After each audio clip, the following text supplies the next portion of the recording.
Selamat sejahtera kawan-kawan. Hari ini saya akan menunjukkan satu program yang senang, iaitu Hello World. Untuk memulakannya, kita perlu bermula dengan #include dan satu preprocessor command.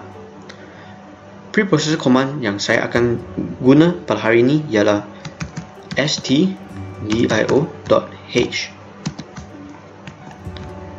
Hal ini kerana untuk menunjukkan kepada kawan-kawan bagaimana saya boleh mencetak serta memberi pengguna-pengguna tengok apa yang seharusnya ditunjukkan, kita perlu menggunakan printf.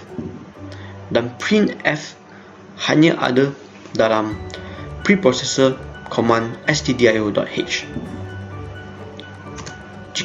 Oleh itu, untuk melaksanakan printf, kita haruslah mempunyai main function. Ini cara untuk memulakan main function. Kita perlu ada kurungan dan juga perang ini. Selepas itu, printf digunakan dan juga dia ialah inbuilt function kepada preprocessor command stdio.h. Jika kita tiada stdio.h dan mahu menggunakan printf tidak akan dilaksanakan kerana dia telah kurang preprocessornya, iaitu stdio.h.